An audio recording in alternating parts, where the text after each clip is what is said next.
जिसके पास कोई सत्ता नहीं था, वो किसानों का उद्धार करता है, आश्रम खोल करके सत्य, अहिंसा, अस्तेय और ब्रह्मचर्य का प्रचार करता है, अस्पृश्यता उन्मूलन हेतु भावी प्रयास करता है।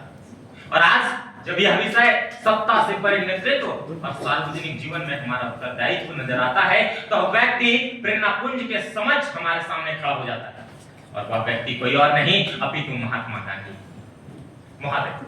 न केवल महात्मा गांधी, बल्कि महात्मा गांधी के साथ आचार्य विनोबा भावे, सावित्रीबाई फुले, डॉक्टर भीमराव अंबेडकर जैसे अनगिनत ऐसे लोग हैं जो सत्ता से परे नेतृत्व की डगर में अपना सार्वजनिक दायित्व निभाते हुए हमारा प्रकाश स्तंभ बन जाते हैं। और आज मैं उन्हीं बिंदुओं की चर्चा करूंगा जो सत्ता से परे नेतृत्व के अंतर्गत हो और हमारा सार्वजनिक दायित्व भी हो।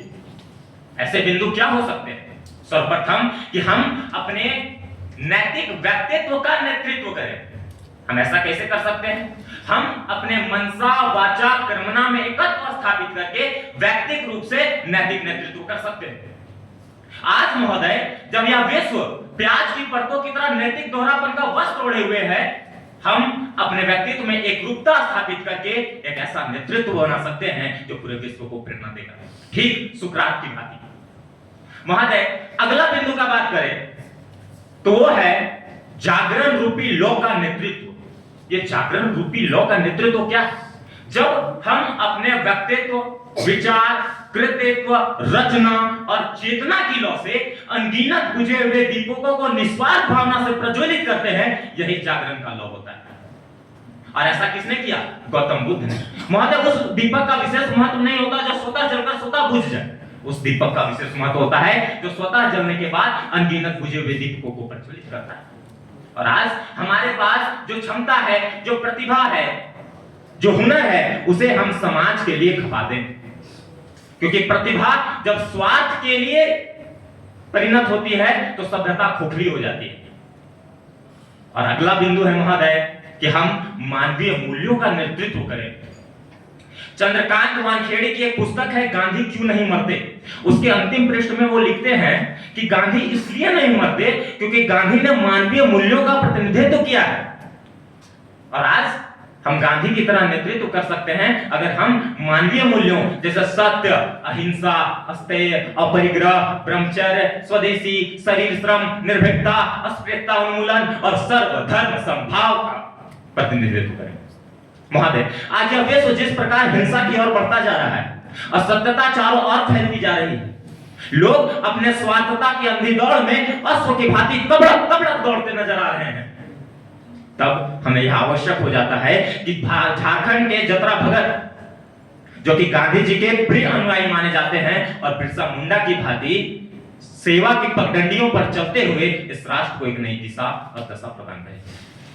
और अगला और सबसे महत्वपूर्ण बिंदु है सेवा। गोरखपुर से प्रकाशित होने वाले कल्याण अंक के सेवा अंक में एक दोहा का उल्लेख है कि मनुष्य देह के पाप हैं कितने, नभमंडल के तारे जितने, सबको धोकर अमर बनाती सेवा में है सद्गुण इतने। सेवा सत्तातीत होती है। सेवा के लिए किसी विशेष साधन संसाधन की आवश्यकता नहीं होती है महोदय। और आज जब मैं यहाँ पर भी उपस्थित हूं तो यहाँ पर मेरे साथी हमारा उत्साह वर्धन करके सेवा का रूप ही तो प्रकट कर रहे हैं। इसलिए सेवा का नेतृत्व अत्यंत महनीय है। हम सेवा नहीं करते, आज हमें सेवा की जरूरत है। जैसे विनोबा भावे ने भूदान चलाया, हम सोशल मीडिया के माध्यम से archive.in से पुस्तकें डाउनलोड कर अपने मित्रों को साझा कर सकते हैं। हम भूदान आंदोलन के तर्ज पर राष्ट्रीय सेवा योजना से जुड़कर वस्त्रदान आंदोलन भी प्रारंभ कर सकते हैं। अंत में मैं निष्कर्षतः यही कहना चाहूंगा महोदय कि नेतृत्व किसी पद से निकला हुआ नहीं है और न ही उत्तरदायित्व पद का पर्याय है, अपितु उत्तरदायित्व तो एक चेतना है जो हम सबके भीतर मौजूद है। अगर ये चेतना जग जाती है तो हम सभी के अंदर उत्तरदायित्व का गुण खुद परिणत हो जाएगा और हमें किसी सत्ता की आवश्यकता नहीं है और हम इस पूरे विश्व को एक बरगद के पेड़ की भांति निस्वार्थ भाव से छाया दे सकते हैं और सामाजिक, आर्थिक, राजनीतिक, सांस्कृतिक, खेल, साहित्य, शोध, अनुसंधान, तकनीक हर क्षेत्रों से उन्नत, सशक्त, समृद्ध और विकसित कर सकते हैं। अंत में सभी को जय हिंद, और विनोबा भावे के नारे के साथ जय जगत। सभी को मेरा नाम